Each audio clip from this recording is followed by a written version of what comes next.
All right. So hands elevated push-up will be the first series of progressions. What is this? Horizontal push. You have horizontal push, and you have vertical push or press, whatever you want to call it. You have horizontal pull, and you have vertical pull, right? You can also do low pull and low push as well. You can consider that horizontal. But basically, starting with the horizontal push, you start with a hands elevated push-up. So hands elevated or a box push-up you could use.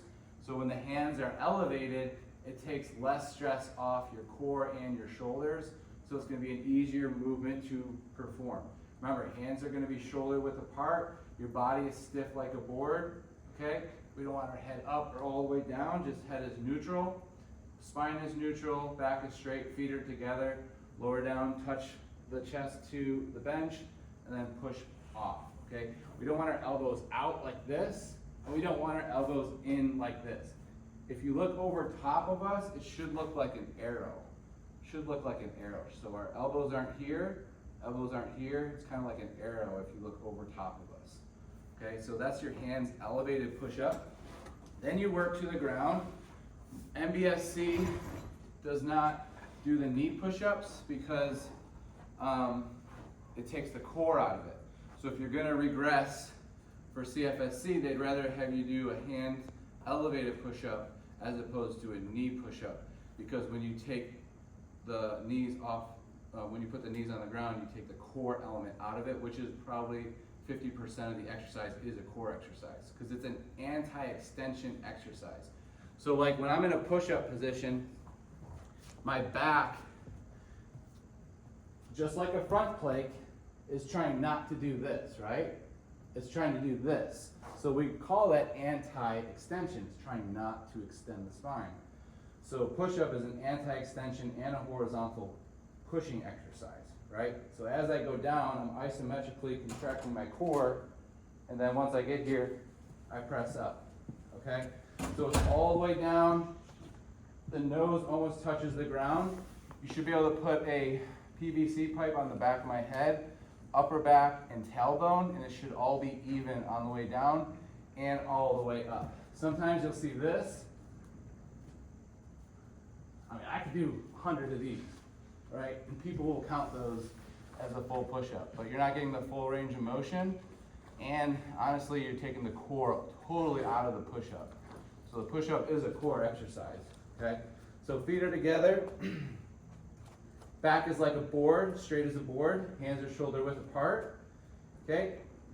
Elbows like an arrow, slowly lower down, push right up. So push through the ground, okay? Once you lower, okay? So that's your push-up. Okay? Straight the whole way down, straight the whole way up. We missed the push-up hold. So to regress the push-up is just the hold. It's just getting in the push-up position and holding for, how long would you have them hold that, you think? 15, 30 seconds range. How many sets? 3 sets. Okay, what about the push-ups? How many, or the hands elevated push-up? How many reps do you think I would have them do? New client, hands elevated. Yep, 5 to 8, 10 first day, see how it feels, you know? If they can't do that, okay, maybe I get them to the wall. Maybe I have to really regress it. Maybe it's just a med ball push, right? Maybe we need to use some really light dumbbells. So some people are like, you know, what could you do beside that? Well, dumbbell press. What if that hurts their wrists? Who gets wrist issues doing push-ups? I do, so sometimes I think the bench press and the dumbbells are better than push-ups because it takes the whole wrist issue out of it. So if you're having wrist issue, we don't want to keep loading the wrists. I'd rather go to a dumbbell press than a push-up.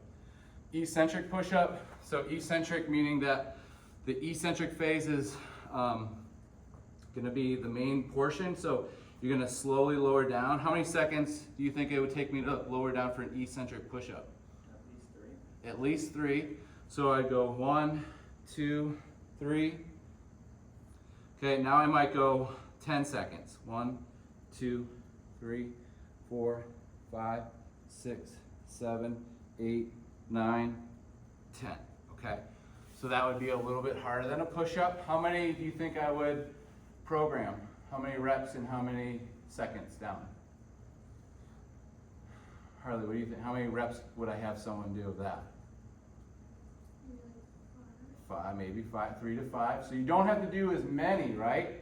Because they're harder than a regular push. So I wouldn't have someone go from 10 push-ups to 10 eccentric push-ups because they're a lot harder. So I would have them start with like 3 to 5 and lower maybe the first couple weeks at 3 seconds and then progress to that 5 seconds. Okay? Half Bosu ball, upside down push-up. I'm not sure, do we have any half Bosus in here? So basically, what that means is, so you know the flat side of a half Bosu? You would hold on to the flat side of a half Bosu and you would put it down on the ground like this and it would kind of be shaking as you go down. So that's going to be a little bit more of a progression. It would be the half Bosu upside down push-up. Again, I might do 3 to 5 reps there to start. I wouldn't do eccentric ones. I would just do a regular one. So that would go after eccentric. Now, inline cable press, a little bit more advanced than some of those exercises. So let's start moving over to there. So inline cable press, y'all know what that is, right? What do you think it is?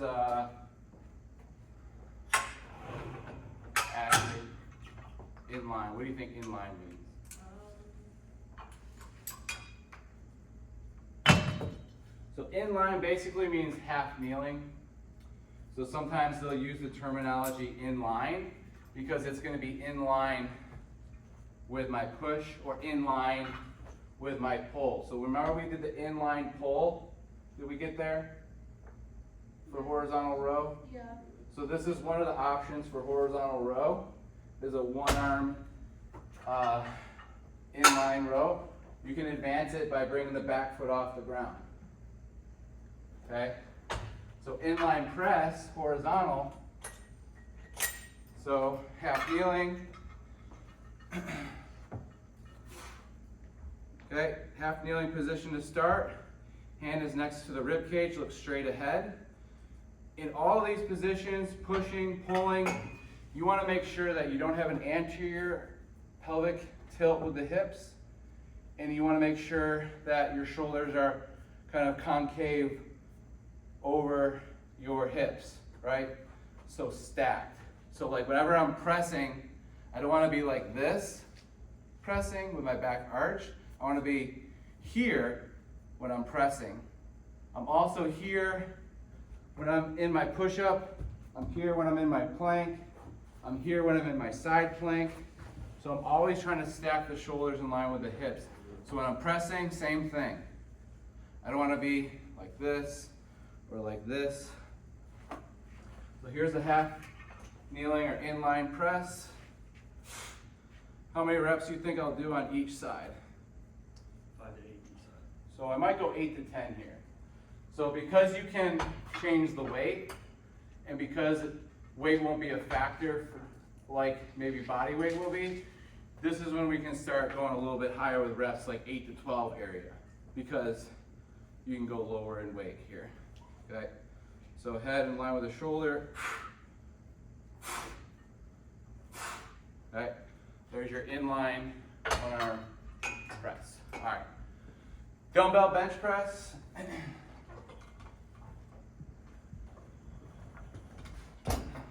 So I might warm up with about half the weight of my working set.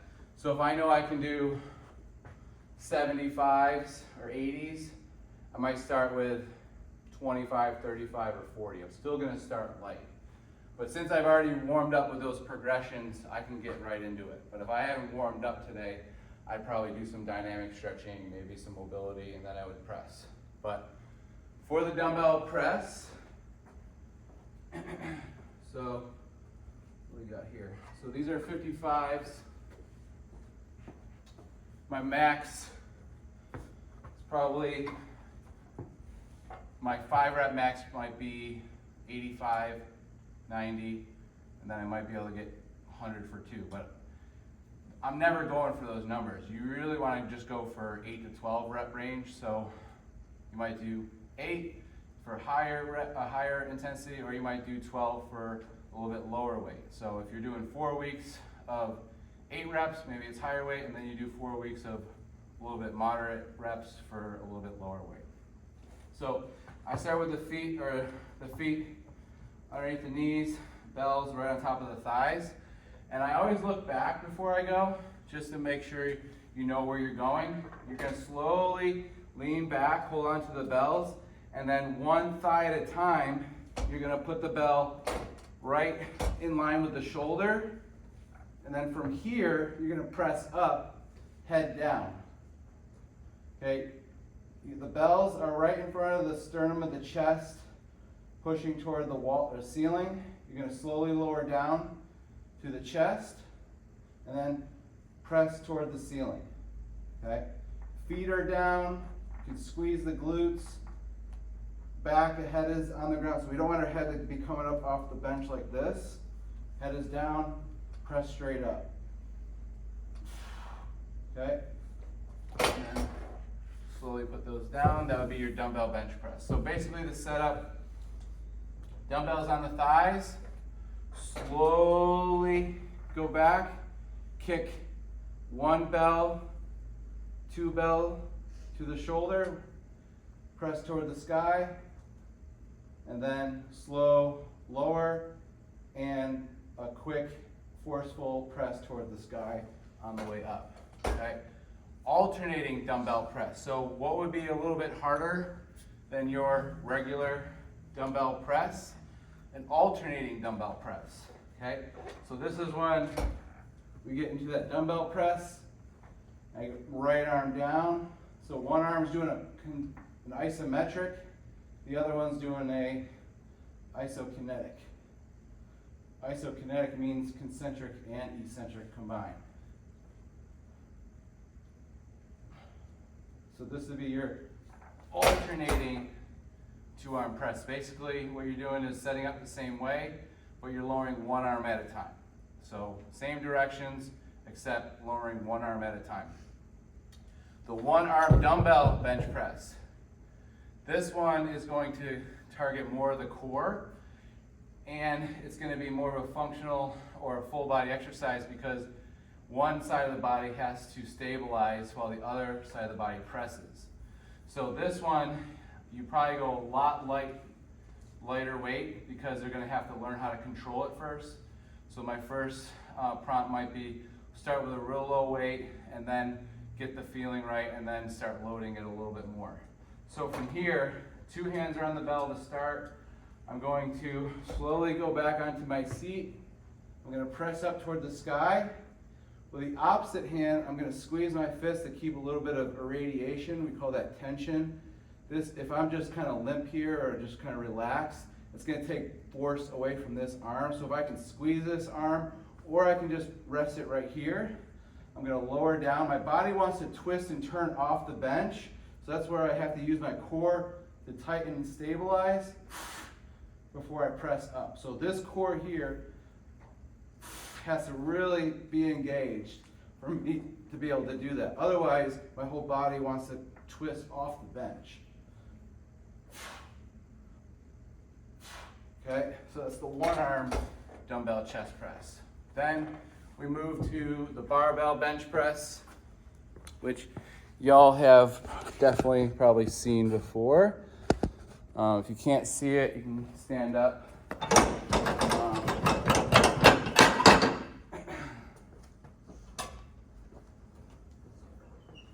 So with the barbell, if your feet aren't touching the ground, we have these power blocks behind Eddie. You can put your feet on top of those, so if somebody couldn't get their feet on the ground, you do not want your feet, I think we've talked about this, we don't want our feet hanging off like this. This is not only unsafe, but you're not going to be able to add as much force to the bar with your feet on the ground. It's kind of cool looking, and does work the core a little bit, but if you're trying to strength train your chest, then it's having a negative effect toward that, okay? So feet are in contact with the ground. Major prompts here: feet are in contact, glutes are in contact, the back of the head is in contact with the bench, okay? From here, you're going to press the feet into the ground, squeeze the glutes, push the bar off in front of the chest. From here, slowly lower down to the highest part of the chest and push off toward the ceiling. So lower down to the highest part of the chest and press toward the ceiling, okay? And we don't need to say any internal cues like lower down, you know, like extend the shoulders and flex the shoulders, or bend the elbows and extend the elbows. We don't need internal cues. So all you would say is lower the bar to the highest part of your chest and press toward the ceiling, okay?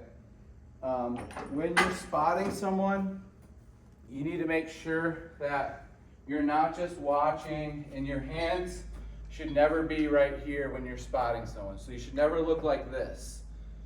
It does look cool to do this though. You do look a lot cooler when it looks like you don't care. I'm gonna give you that.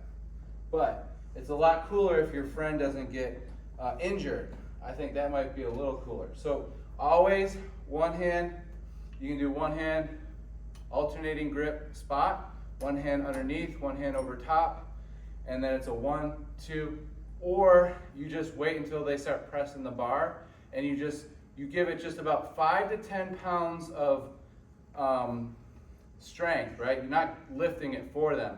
You're just making sure that the bar gets up off and around.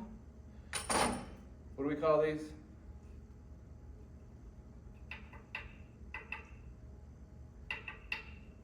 Ledges? What do we call this? We don't have a name for these things? Gotta be, Google it or something, right? The rack, it's the rack. So, when you're helping them lift the bar off the rack, okay? Overhand, underhand grip, slowly let it go out in front, and then from here, you're watching. You're watching the person that you're spotting. Because even if you think they can get it, if they press up, and this happens a lot more than you think, and it happens when you have too much weight on the bar or you have a new beginning learner, this is what will happen. They'll come down, drop it, and then go like that, right toward the neck, okay? So that's how quick it can happen, right? It only has to happen to you once for you to be the best spotter forever after that. So don't always just be there, go down, even for those first couple reps, and then if they got those reps like it's nothing, watch until your rep count is up, which is, we'll say it's 8 to 12, and on that 8, 9, and 10 rep, you are kind of either watching or at least spotting with your eyes, and then when you know they're about to rack it, you need to help them rack it every single time, even if they do it themselves. I will ask my clients and tell my clients, I don't want them to rely on me either. So when they're benching, I want them to push up and over the rack themselves. I don't want to have to like lift it up and over. I want them to be very strong even when they're racking it, okay? Because sometimes they understand that you're going to help them, and then they kind of give up. As soon as you put your hands on the bar, they give up, and you're like, whoa, whoa, whoa, whoa, no, I need you to rack that. So make sure they're not just giving up strength when you're helping them rack. Close grip bench, it's going to target more of the triceps. Okay, so close grip is when the thumbs will touch in the middle, and then the bar has about, or the fists have about 5 to 10 inches of space in between each other. And this is basically a narrow grip bench press. So same thing, lower down to the highest part of the chest and push straight up. So the narrow grip bench press is just basically the same setup but with a narrow grip. Now your elbows are gonna come in a little bit more than say your regular bench press because your elbows are gonna be a lot more narrow. So you can get more tricep there. All right, as far as the vertical presses go, let's go ahead and move into that. So we get I brought my landmine in today. This is a portable landmine, you can take it anywhere. All right.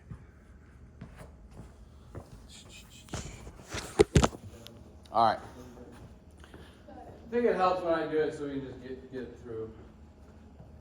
But at the same time, you know, when I start cueing people, it takes a lot longer. So half kneeling, one arm, dumbbell press. So half kneeling, right? Start in the half kneeling position. So I always want to make sure that there's not a lot of space here when I'm in the half kneeling position. Sometimes you'll see people like this. This isn't half kneeling. Find a line. Put one foot, your right toe on the inside of that line, and then your right toe on the outside of the line. So that's how you would make sure that your hips are square, that your hips aren't internally or externally rotating. From here, again, you want to make sure that you're not arching your back, that everything's stacked. Half kneeling. One arm dumbbell press, elbow is in here. I'm just going to go straight up. Okay, it's not going to be this. I'm not going to do this. Okay, so the way they have it is it's a neutral grip. Okay, neutral, right? They call it a hammer grip. Okay, so this would be overhand grip. This would be underhand grip. Neutral grip or hammer grip. So it's a hammer grip, neutral grip, half kneeling. Start with the bell right on top of the shoulder. And then you keep the wrist in line with the elbow and you go straight up overhead. Notice nothing moves except the arm. Okay? I'm not using my back on the way up or down. Half kneeling the other way. I like the arm out, squeezing the fist or hand at the hip. Look straight ahead. Straight up. I don't want to be out here like a Y. I want to go straight overhead. Down, slow with control, up. 1, 2, 1. 1, 2, 1. Okay? Half kneeling, one arm. Standing split stance press, 2 arm and 1 arm. So, next one after that. Let's see here.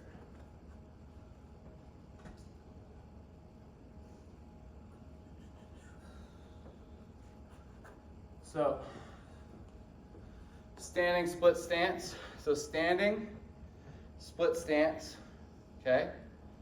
It's not going to be a long split stance. So it's just a standing split stance, okay? So 1 foot in front of the other, 2 arm press, okay?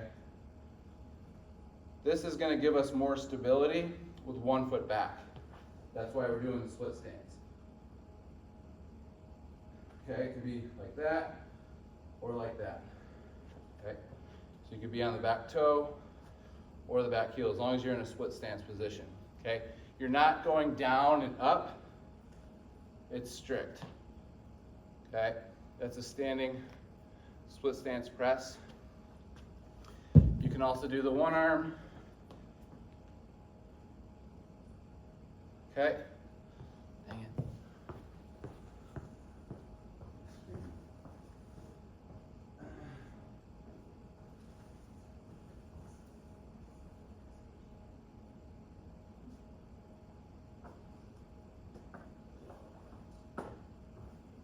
So standing 2 arm press, static. So standing means there's no split stance. Standing, feet are under the shoulders.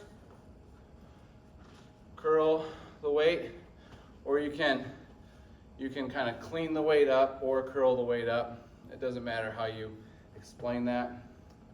We're going to start with the bells kind of in a front rack position. So this would be a front rack. We would call it front rack position to start. And standing static means that you're not moving. It's not a push press. So it's down, up. 1, 2, 1, 2, up, 1, 2, up, okay? So it's a slow lower down, press toward the ceiling. Standing, static, one arm. So static, standing, just like this, can be a little bit harder than your split stance. Okay, one arm means that you have to laterally stabilize your core when you're here, right? Okay. Split squat, iso, one arm. So you could also do split squat, iso, two arm, split squat, iso. So you're in the split squat position, press. So that'll be full body, but that's at the progression. Obviously the highest one would be two arm and then one arm. So split squat, start in a split squat position, or start in a half kneeling position, lift the back knee off the ground, hold, and press overhead. Landmine series, so last three. Split stance, one arm press. So you can add some weight here. So this is, if people lack overhead shoulder mobility, so like if someone goes like this, and then once they get here, they have to use their back to get their arm overhead, that means they don't have that range of motion, per se. So what you can do is a landmine, which look at where my range of motion is, right? Where is it? Is it vertical? It's incline. So this might be better for someone who can't go overhead yet, right? So we have a landmine split stance, one arm press. So set up, if I'm pressing with the right hand, left foot forward, right foot back. That's my split stance. Start in the front rack position, arm out, squeezing for radiation, or hand on the hip. So same thing, neutral arm, hammer grip. I'm going to, would be a good term, I would explode toward the ceiling with the bar and keep the elbow in line with the body here, meaning don't want the elbow to go out, so keep the elbow underneath the wrist the whole time and press up, okay? So that's landmine split stance, one arm press. Side view. If I'm pressing with my left hand, what foot should be forward for the split stance? Right foot, yep. So whenever I'm doing split stance, it's opposite. So if I'm pushing with my left, my right foot would be forward. Now, landmine static one arm press, okay? Instead of split stance, static basically means that my feet are underneath my shoulders, okay? So standing static, one arm press, feet are under the shoulders, lower the landmine to the chest, and press toward the ceiling. Pretty simple. Start with feet as wide as the shoulder, lower the landmine so the hand goes near the rib cage or chest, or the elbow goes behind the back, and press up toward the ceiling. Okay? Landmine dynamic one arm press. So that's where you can make this a little bit more dynamic. So I can start in the static position and end in the split stance position. So you already learned both, so that's why this would be the lead up or progression to the dynamic one arm press. So landmine dynamic one arm press, start with feet shoulder width apart. From here, in the front rack position, you're going to press toward the sky, and as you press, you're going to split the feet, okay? And end up in that kind of dynamic split stance position, and then repeat. So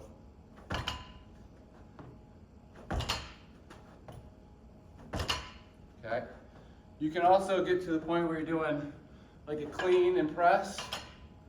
You can also one arm straight leg deadlift, one arm row. Okay? You can switch. You don't have to worry about remembering these ones. So you can go clean and switch. Okay? I could also get a band.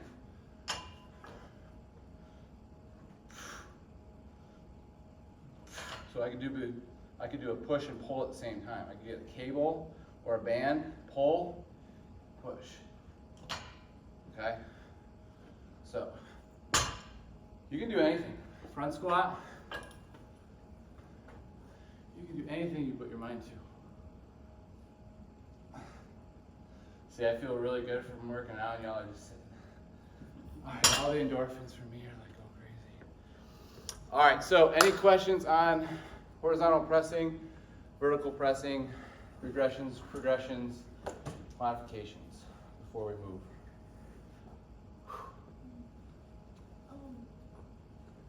For the videos, do we have to do all So